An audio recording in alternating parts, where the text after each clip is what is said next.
परिचय। क्या तुमने कभी सोचा है कि लड़कियां लड़कों से भिन्न क्यों होती हैं? सर, लड़कियां और लड़के भिन्न इसलिए होते हैं क्योंकि उनकी शारीरिक संरचनाएं भिन्न होती हैं। हाँ, लेकिन यह भिन्नता उनके भिन्न जनन अंगों के कारण होती है। हाँ, और ये अंग पुरुषों एवं स्त्रियों में अलग अलग तरह के हार्मोन स्रावित करते हैं। तुम सही कह रहे हो राहुल। आओ, आज पुरुषों एवं स्त्रियों में जनन अंगों के बारे में विस्तार से जानकारी प्राप्त करें। उद्देश्य। इस पाठ के अंत में आप निम्न करने में सक्षम हो जाएंगे: पुरुष जनन अंगों की पहचान करना, विविध पुरुष जनन अंगों की कार्य प्रणाली को समझना, स्त्री जनन अंगों की पहचान करना, विविध स्त्री जनन अंगों की कार्य प्रणाली को समझना, पुरुष जनन तंत्र। स्तनपायी पुरुष जनन तंत्र में निम्न सम्मिलित हैं: बाह्य जनेंद्रिय, वृषणकोश, शिश्न, आंतरिक जनन अंग, वृषण, सहायक लिंग नलिकाएं, वीर्य एवं ग्रंथीय श्रावण ले जाने के लिए वाहिनी। पुरुष जनन तंत्रों के दो प्रमुख कार्य हैं: शुक्राणु निर्माण, स्त्री जनन मार्ग में वीर्य निक्षेपित करना है।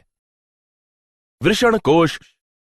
वृषणकोश शारीरिक आवरण की एक थैली होती है जो निम्न प्रकार से जनन में सहायता करती है। वे वृषण जो एक थैली में स्थित होते हैं उन्हें वृषणकोश कहते हैं।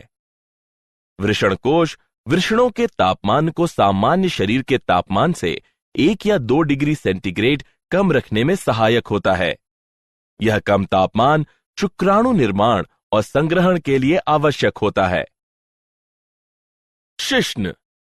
शिश्न पुरुष की बाहरी जनेंद्रिय है जो विशेष प्रकार के ऊतकों का बना होता है जो वीर्य सेचन के दौरान शिश्न के उद्घर्षण में सहायता प्रदान करता है। शिश्न का अंतिम भाग शिश्न मुंड कहलाता है जो ऊतकों की एक ढीली त्वचा से ढका होता है जिसे अग्रछिद कहते हैं। वृषण। वृषण संयोजी ऊतकों की परतों से घिरी अति कुंडलित नलिकाओं के बने होते हैं। इन्हें शुक्रजनक नलिकाएं कहते हैं। शुक्रजनक नलिकाओं के मध्य में कोशिकाएं स्तरित होती हैं। यह कोशिकाएं प्राथमिक पुरुष लिंग हार्मोन टेस्टोस्टेरोन और अन्य एंड्रोजन उत्पन्न करती हैं।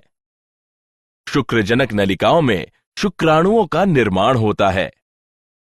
पुरुष मैथुन सहायक नलिकाएं, वृषण जालिकाएं, शुक्र वाहिकाएं, अधिवृषण, शुक्रवाहक।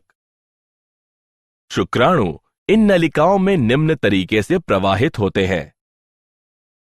ये नलिकाएं वृषण से प्राप्त शुक्राणुओं का भंडारण तथा मूत्र मार्ग से इनका बाहर की ओर परिवहन करती हैं। पुरुष सहायक ग्रंथियां। पुरुष की सहायक ग्रंथियों के 3 समूह हैं।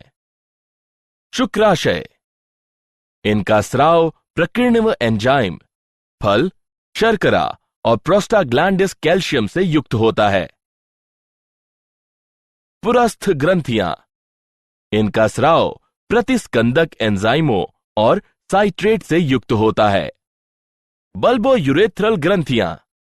इनका स्राव शिश्न में स्नेहन प्रदान करने में सहायक होता है। इन ग्रंथियों का स्राव शुक्रीय प्लाज्मा का निर्माण करता है। मूल्यांकन। आगे बढ़ने से पहले आइए देखें कि आपने कितना सीखा। निम्न का मिलान करें।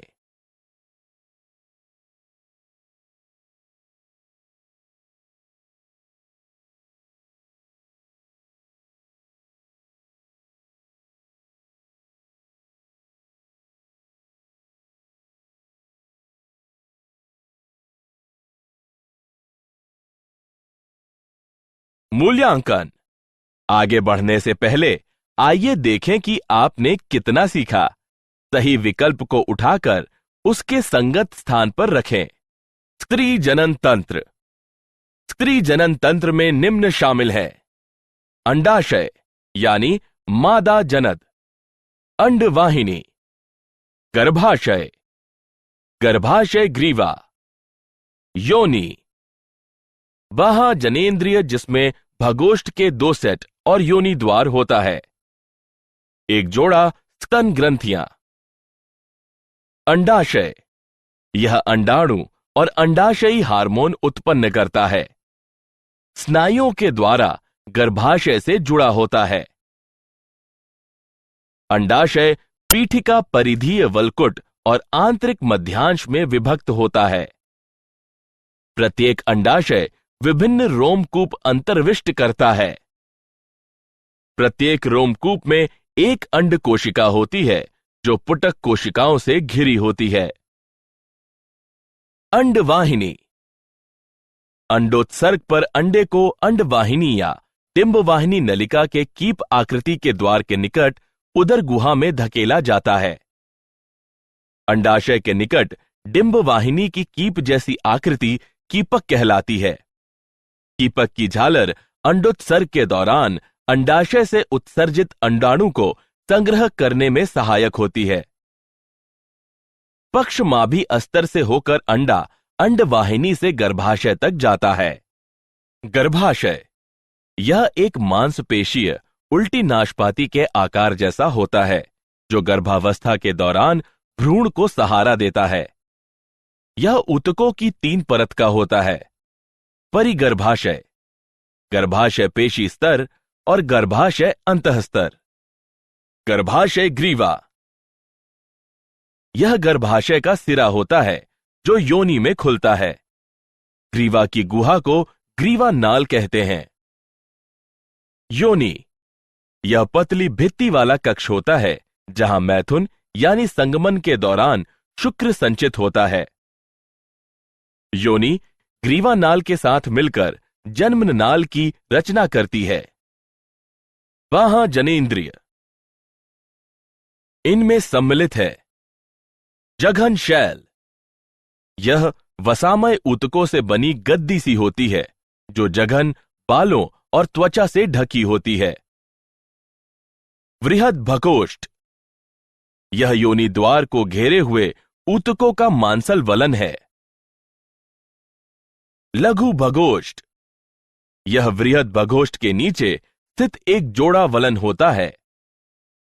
योनिच्छद, यह संवहनीय झिल्ली होती है जो जन्म के समय से योनि द्वार को ढके रहती है और अत्यधिक शारीरिक गतिविधियों या लैंगिक संभोग के दौरान फट जाती है। भगशेफ, यह एक छोटी अंगुली जैसी संरचना होती है जो मूत्र द्वार के ऊपर 2 वृहद भगोष्ठ के ऊपरी मिलन बिंदु के पास स्थित होती है। स्तन ग्रंथि, स्त्रियों का द्वितीयक यौन अभिलक्षण है। पुरुषों एवं स्त्रियों दोनों में पाई जाती है, लेकिन केवल स्त्रियों में ही ये कार्यशील होती है।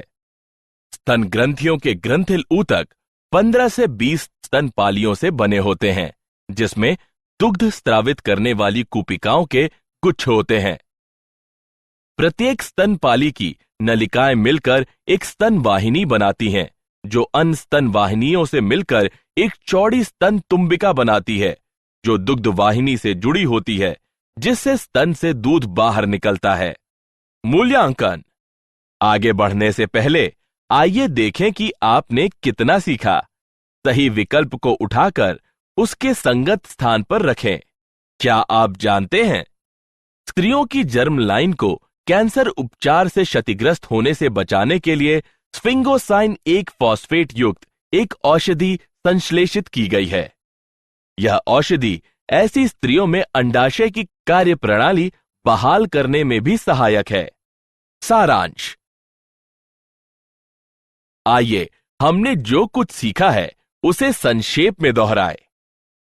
पुरुष जनन तंत्र में एक जोड़े वृषण, पुरुष यौन सहायक वाहिकाएं और सहायक ग्रंथियां तथा वाह जनेंद्रियां होती हैं। वृषण में अति कुंडलित शुक्रजनक नलिकाएं होती हैं जो शुक्राणु उत्पन्न करती हैं। पुरुष बाह्य जनेंद्रिय शिश्न कहलाती है। स्त्री जनन तंत्र के अंतर्गत एक जोड़ा अंडाशय, एक जोड़ा अंडवाहिनी, एक गर्भाशय, एक योनि, वहां जनेंद्रिय और एक जोड़ा स्तन ग्रंथियां सम्मिलित होती हैं। अंडवाहिनी, गर्भाशय और योनि स्त्री सहायक वाहिकाएं होती हैं। स्तन